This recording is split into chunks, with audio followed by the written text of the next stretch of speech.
Good afternoon, everyone. My name is Yusuf Kadir. I'm a first year fellow at Henry Ford Hospital, and it is my absolute privilege to present some research that I've done with some of my colleagues evaluating bivalirudin and heparin in patients undergoing percutaneous coronary intervention and acute coronary syndromes.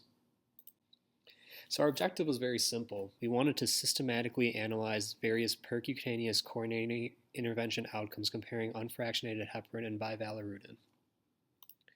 So specifically, just a little bit of background, heparin and bivalirudin are two anticoagulants that are utilized in patients undergoing percutaneous coronary intervention for acute coronary syndromes. Now, which drug is better in PCI outcomes, comparing things like mortality, major bleeding, major adverse cardiac events for these patients presenting with acute coronary syndrome is very inconclusive.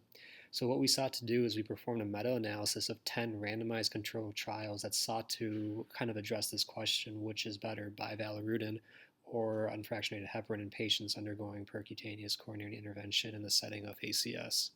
And specifically, we were looking at certain, PCI outcomes like mortality, bleeding, thrombosis, etc. So what we did was that we searched different databases. We searched Ovid Medline, Ovid Embase, Cochrane database of systemic reviews, Scopus, and Web of Science, specifically from 1966 to January 2024. And we wanted to look for studies that evaluated PCI outcomes using unfractionated heparin and bival. We had two investigators independently review the data, and conflicts were resolved through consensus. We used random effects meta-analysis. And what we found from these 10 trials was very informative. So we enrolled 42,253 individuals over these 10 randomized controlled trials. Heparin, when compared to bival, was associated with an increased risk of major bleeding, non-access site complications, TIMI major bleeding risks, cardiovascular disease, death, and thrombocytopenia. And interestingly enough, there were no statistically significant differences between heparin and bivalirudin for all-cause mortality, major adverse cardiac events, stroke, reinfarction, target vessel revascularization, or acute stent thrombosis.